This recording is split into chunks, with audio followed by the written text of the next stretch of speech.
Hello dear student, स्वागत है आप सभी का एक बार फिर से अपने चैनल लखनऊ गुरुकुल पर। आज हम देखेंगे Lucknow university BA second semester micro economics unit first का कॉस्ट का पार्ट सेकेंड। कॉस्ट के हम 10 क्वेश्चंस देख चुके हैं जो कि बेसिक क्वेश्चंस थे। काफ़ी क्वेश्चंस उससे आपके सेमेस्टर एग्जाम में बनते हैं। आज हम उसके आगे के जो 10 क्वेश्चंस है वो देखेंगे, यानी क्वेश्चन नंबर 11 से हम यहाँ पर स्टार्ट करेंगे। ठीक है, क्वेश्चन नंबर 11 है आपका, which of the following is not a component of total cost. निम्नलिखित में से कौन सा कुल लागत का घटक नहीं है। अगर आपको याद हो तो मैंने आपको बताया था कि जो टोटल कॉस्ट होती है यानी कि कुल लागत होती है वो किसके बराबर होती है। उसका फॉर्मूला क्या होता है? Total fixed cost plus total variable cost. Fixed cost वो कॉस्ट है जो आपको देनी ही देनी होती है, भले ही आपका आउटपुट यहाँ पर जीरो क्यों ना हो। ठीक है। और टोटल वेरिएबल कॉस्ट है, टोटल वेरिएबल कॉस्ट की जो भी आपने फिक्स्ड कॉस्ट लगाई है उसके बाद जो आप अपनी एक इकाई से 1 यूनिट से चेंज लाते हैं उसके लिए जो आपको कॉस्ट पे करनी होती है वो वेरिएबल कॉस्ट होती है, या एक इससे अधिक यूनिट अगर होगी तो वो वेरिएबल कॉस्ट होगी। ठीक है। तो फिक्स्ड कॉस्ट और वेरिएबल, जो वेरिएबल चेंज होती रहती है, फिक्स्ड कॉस्ट एकदम फिक्स रहती है। तो कह रहा है कि कौन सा फिक्स्ड कॉस्ट का कंपोनेंट नहीं है, सॉरी टोटल कॉस्ट का। तो फिक्स्ड कॉस्ट टोटल कॉस्ट का कंपोनेंट है, बिल्कुल है। यहाँ पर देखिए हमने आपको बताया है। वेरिएबल कॉस्ट क्या टोटल कॉस्ट का कंपोनेंट है? बिल्कुल है। ये देखिए टोटल वेरिएबल कॉस्ट की बात भी हमने की है। ठीक है, ये दोनों इनके कंपोनेंट हैं, यानी कि ये दोनों आंसर राइट नहीं होंगे। ठीक है। इसके बाद मार्जिनल कॉस्ट क्या यहाँ पर आती है? मार्जिनल कॉस्ट भी टोटल कॉस्ट का यहाँ पर एक प्रकार से कंपोनेंट है। क्यों है?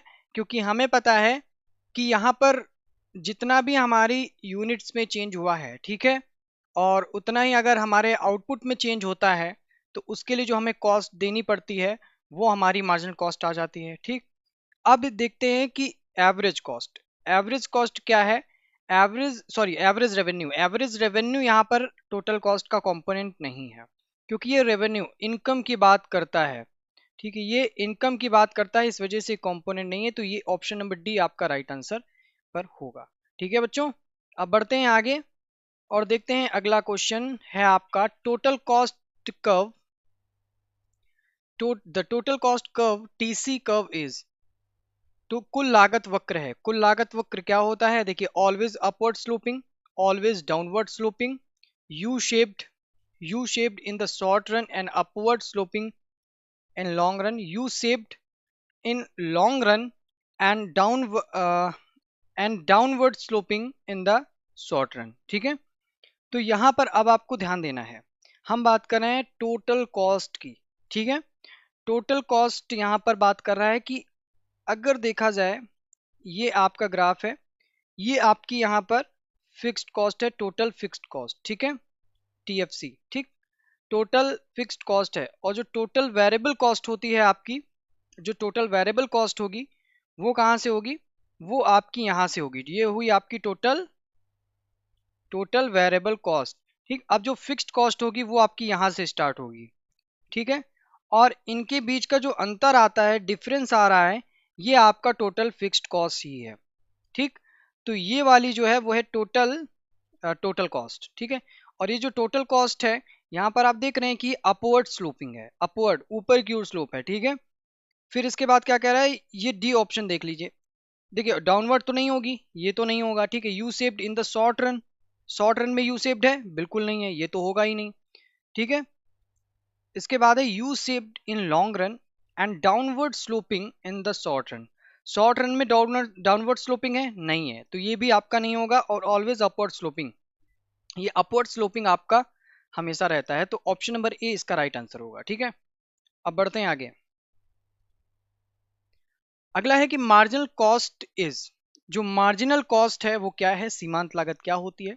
सीमांत लागत क्या होती है कि additional cost of producing one more unit of output. ठीक है, उत्पादन की एक इकाई उत्पादन की अतिरिक्त लागत। देखिए, मान लो कि हम 40 यूनिट का यहाँ पर प्रोडक्शन कर रहे हैं। ठीक है, अब इस 40 से अगर हमें एक यूनिट बढ़ानी है और बढ़ा करके हमें 41 का यहाँ पर प्रोडक्शन करना है, तो इस एक यूनिट का एक्स्ट्रा प्रोडक्शन करने के लिए, ये जो एक यूनिट के लिए हमें कॉस्ट पे करनी होगी, ये हमारी मार्जिनल कॉस्ट होगी, क्योंकि बढ़ी हुई कॉस्ट है। एक यूनिट एक्स्ट्रा प्रोड्यूस करने के लिए जो हमें एक्स्ट्रा कॉस्ट आ रही है वो हमारी मार्जिनल कॉस्ट है। That's it. तो additional cost of producing one more unit of output, ये आपका राइट आंसर होगा। उत्पादन की एक और इकाई के उत्पादन के लिए अतिरिक्त लागत जो लगती है वो हमारा यहाँ पर आता है। ठीक है, अब ये तो होगा नहीं total cost divided by quantity of output, ये आपका यहाँ पर नहीं होगा, ये भी नहीं होगा और ये भी नहीं होगा। Fixed cost per unit of output ये भी नहीं होगा। ठीक है, ऑप्शन नंबर ए ही यहाँ पर राइट बता रहा है। अब आपका नेक्स्ट है if marginal cost is below average cost. अब यहाँ पर चीजों को थोड़ा सा आप समझने की कोशिश अच्छे से यहाँ पर कीजिएगा, तो चीजें जो है आपकी अच्छे से यहाँ पर क्लियर होंगी। एक सेकेंड।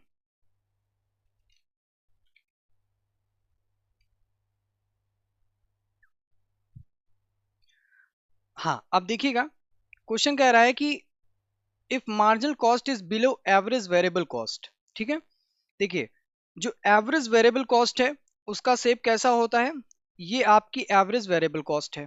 ठीक है, अब बात कर रहा है कि मार्जिनल कॉस्ट, मार्जिनल कॉस्ट का जो शेप होता है ना, वो मार्जिनल कॉस्ट का शेप आपका कुछ इस तरह का होता है। ठीक है, इतना क्लियर हुआ। अब कह रहा है कि मार्जिनल कॉस्ट इज बिलो, अगर मार्जिनल कॉस्ट ये आपका हुआ एवरेज वेरिएबल कॉस्ट और ये हुआ आपका मार्जिनल कॉस्ट। अब कह रहा है मार्जिनल कॉस्ट जो है बिलो एवरेज वेरिएबल कॉस्ट, यानी कि ये वाला पोर्शन की बात कर रहा है, ये वाला जो पोर्शन है इसकी बात कर रहा है। कह रहा है कि जब तक marginal cost average variable cost के नीचे रहती है, ये देखिए नीचे है ना, एवरेज वेरिएबल कॉस्ट के, एवरेज वेरिएबल कॉस्ट के मार्जिनल कॉस्ट नीचे है, तो एवरेज वेरिएबल कॉस्ट क्या होता है तब, देखो जब तक नीचे है तब तक देखो एवरेज वेरिएबल कॉस्ट घट रहा है, नीचे की ओर जा रहा है। जैसे ही marginal cost average variable cost को उसके मिनिमम पॉइंट पे कट कर रही है, उसके बाद एवरेज वेरिएबल कॉस्ट बढ़ना हो शुरू हो रहा है। ठीक है, इसका मतलब क्या हुआ, average variable cost decreasing, option number A इसका यहाँ पर राइट आंसर होगा। ठीक है, ये चीज आपका क्लियर हुआ। एक second, if marginal cost is below average, हाँ इसके नीचे की बात कर रहा है। अगर बात करता if marginal cost is equal, if marginal cost is equal average variable cost, तब आप कहते हैं कि average variable cost is minimum point. ठीक है, अगर यहां पर इक्वल होता है एवरेज वेरिएबल कॉस्ट के, तो ये मिनिमम पॉइंट होता है एवरेज वेरिएबल कॉस्ट का। ठीक है, अगर marginal cost average variable cost दोनों इक्वल होते तो वो एवरेज वेरिएबल कॉस्ट का मिनिमम पॉइंट होता। ठीक है, ये चीज क्लियर हुई। तो इसका जो यदि सीमांत लागत औसत परिवर्तनशील लागत के से कम है तो इसका एबीसी जो है वो कम हो रहा है। ठीक है, इतना क्लियर हुआ। बढ़ते हैं आगे। अगला क्वेश्चन है कि when marginal cost is above average total cost, then, जब कह रहा है कि जो आपका मार्जिनल कॉस्ट है, ठीक है, वो एवरेज टोटल कॉस्ट के, वो एवरेज टोटल कॉस्ट के जब अबव होता है, तब यहां पर ये क्या होता है। अब बहुत ही ध्यान से समझने की कोशिश करना। सेम इसी कंडीशन में क्या हुआ, सेम इसी कंडीशन में क्या हुआ, ये हमारा है एवरेज वेरिएबल कॉस्ट। ठीक है, ये हमारा एवरेज वेरिएबल कॉस्ट है। और आप देखेंगे कि एवरेज फिक्स्ड कॉस्ट ऐसे होती है, एवरेज फिक्स्ड कॉस्ट जो होती है वो नीचे जाती है। ठीक है, क्योंकि वो फिक्स होती है। ठीक, वो एक प्रकार से फिक्स होती है। इसको हम और अच्छे से बना लेते हैं। मान लो कि ये आपका ग्राफ है। ठीक है, ये आपका हुआ एवरेज फिक्स्ड कॉस्ट। ठीक, ये आपका हुआ एवरेज वेरिएबल कॉस्ट, ये हुआ एवरेज फिक्स्ड कॉस्ट। ठीक, इतना क्लियर हुआ, इतना क्लियर हुआ है। अब हमने क्या कहा था, अब हमने क्या, अब हाँ एक चीज और यहां पर देखिएगा। अब ये जो रहा ना, ये आपका रहा average cost, average total cost. ठीक है, अब यहां पर देखिएगा, ये हम यहां से लाए, यहां पे लाए, ये लाए, और ये जो है आपका वो है मार्जिनल कॉस्ट। अब देखिएगा एवरेज टोटल कॉस्ट और एवरेज वेरिएबल कॉस्ट का जो शेप है लगभग यू आकार का ही है। क्यों है, क्योंकि इसके बीच का जो अंतर आ रहा है ना, ये जो एवरेज कॉस्ट और एवरेज वेरिएबल कॉस्ट के बीच का अंतर है, ये आपका अंतर है एवरेज फिक्स्ड कॉस्ट का। ठीक है, ये आपका एवरेज फिक्स्ड कॉस्ट का अंतर है, इसी वजह से। अब देखिएगा एवरेज जो मार्जिनल कॉस्ट है वो एवरेज वेरिएबल कॉस्ट को भी इसके मिनिमम पॉइंट पे कट कर रही है, और एवरेज टोटल कॉस्ट को भी इसके मिनिमम पॉइंट पे कट कर रही है। ठीक है, तो क्वेश्चन क्या कह रहा है कि when marginal cost is above average total cost. अब यानी कि ये इसकी बात कर रहा है, ये वाला जो एरिया है, यहां पे देखिए एवरेज टोटल कॉस्ट है। एवरेज टोटल कॉस्ट की जब मार्जिनल कॉस्ट यहां पर ऊपर आ रही है उसकी बात कर रहा है, तब एवरेज टोटल कॉस्ट यहां पर, एवरेज टोटल कॉस्ट क्या होता है, तब average total cost at decreasing, at increasing, at its minimum, at its constant. तो यहां पर आप देख पा रहे हैं जब कह रहा है कि एबव होता है, जब ऊपर जा रहा है तो एवरेज कॉस्ट जो है वो बढ़ रहा होता है। आप देख रहे हैं इंक्रीज हो रहा होता है, ठीक है। जब ऊपर है तो ये बढ़ रहा होता है, अगर नीचे की होती तो वो घट रहा होता। ये चीज क्लियर हुई, ठीक है।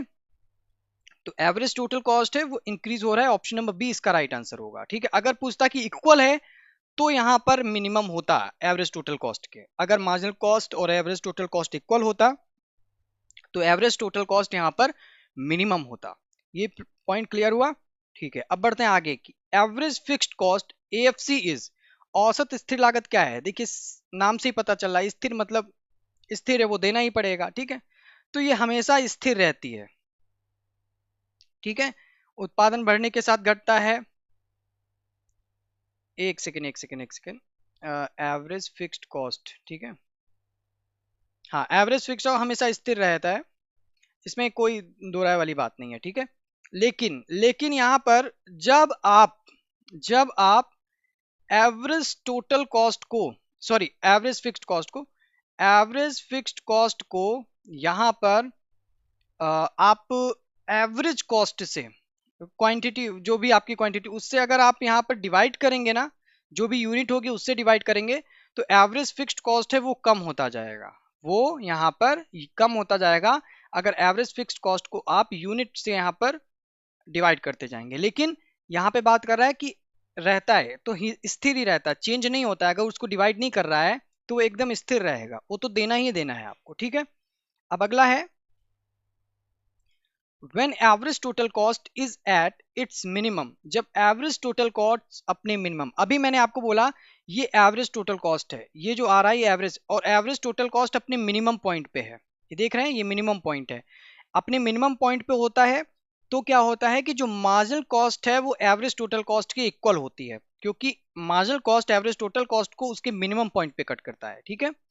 एक बार फिर से देख लें, ये है आपका average total cost, ATC average total cost, और ये है आपका मार्जिनल कॉस्ट। तो इसके मिनिमम पॉइंट पे देखो मार्जिनल जो कॉस्ट है वो कट कर रहा है, यानी कि ये दोनों इक्वल हैं, ठीक। तो marginal cost equals average variable cost, तो एवरेज वेरिएबल कॉस्ट के तो यहाँ पर इक्वल नहीं होगा मार्जिनल कॉस्ट, क्योंकि 80 से के संदर्भ में बात कर रहा है ना। Marginal cost equals average total cost, हाँ ये इसका राइट आंसर होगा, ठीक है। ये इसका राइट आंसर होगा, ठीक है। अब आप खुद ही यहाँ पर निकाल सकते हैं अपने एकदम लॉजिक तरीके से, अगर आपने ये सारी चीजें देखी। अगला है economies of scale occur when, economies of scale कब अकर होती हैं, इसका साधारण सा कॉन्सेप्ट है। Long run average total cost, ये तो नहीं होगा। Long run average total cost increases but out, ये भी नहीं होगा। मार्जिनल कॉस्ट, ये भी नहीं होगा। ये होगा average fixed cost decreases as output यहां पर इंक्रीजेस। इकोनॉमीज ऑफ स्केल की बात कर रहा है, ठीक है। इकोनॉमीज ऑफ स्केल यानी कि पैमाने की अर्थव्यवस्थाओं में क्या होता है, पैमानों की अर्थव्यवस्थाओं में होता है कि भैया जो आपका आउटपुट है, आउटपुट बढ़ रहा होता है, ठीक है, और जो आपका कॉस्ट है वो कम हो रहा होता है। और यहाँ पर जो चर्चा की जाती है वो एवरेज फिक्स्ड एवरेज कॉस्ट के जरिए की जाती है, ठीक है। एवरेज कॉस्ट के जरिए या फिर एवरेज फिक्स्ड कॉस्ट के जरिए यहाँ पर की जाती है। तो एवरेज फिक्स्ड कॉस्ट यहाँ पर जो है वो कम होगा और आउटपुट आपका बढ़ेगा, ये इसका राइट आंसर है। अब बढ़ते हैं आगे, ठीक है।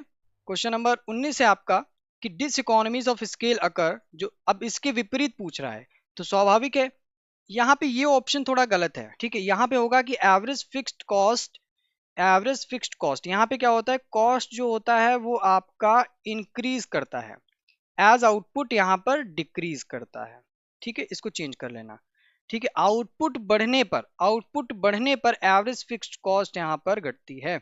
यहाँ पर लिखना है कि आउटपुट घटने पर, आउटपुट घटने पर एवरेज फिक्स्ड कॉस्ट बढ़ती है, ये ऑप्शन थोड़ा गलत है, ये चीज ध्यान रखना, ठीक है।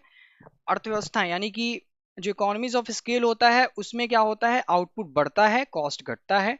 और अगर हम देखें इसके विपरीत डिस इकोनॉमीज में तो आपका यहाँ पर कॉस्ट बढ़ेगा और आउटपुट घटेगा, ठीक है। क्वेश्चन नंबर 20 और आज का लास्ट क्वेश्चन है, which cost is constant per unit of output, निर्गत की प्रति इकाई कौन सी लागत यहाँ पर स्थिर होती है। Which cost is constant per unit of output. Per unit of output में कौन सी कॉस्ट जो है वो यहाँ पर कांस्टेंट होती है? वो है आपका average, sorry, marginal cost, average variable cost, average fixed cost या टोटल कॉस्ट। तो यहाँ पर क्या कह रहा है कि कांस्टेंट होती है, यानी एक ही होती है, तो वो आपकी एवरेज फिक्स्ड कॉस्ट होती है। ठीक है, एवरेज औसत निश्चित लागत जो है एएफसी जो है आपकी फिक्स होगी, क्योंकि वो कांस्टेंट है। ठीक, एक ही, उसमें चेंज नहीं आ रहा है। तो फिलहाल आज के लिए इंपॉर्टेंट जो 20 क्वेश्चंस थे, इनमें से अगर आपने ग्राफ समझ लिए ना, आपसे क्वेश्चन यही पूछता है, आपसे क्वेश्चन यही पूछेगा कि भैया जब एवरेज, क्वेश्चन दो क्वेश्चन में से एक आएगा कि जब एवरेज वेरिएबल कॉस्ट, जब marginal cost average total cost को यहाँ पर नीचे से कट करती है, ठीक है, तो किस बिंदु पर एवरेज कॉस्ट के कट करती है? ठीक है, मिनिमम पॉइंट होता है, उसके ऊपर होता है और उसके लोअर होता है, ये सारी चीजें।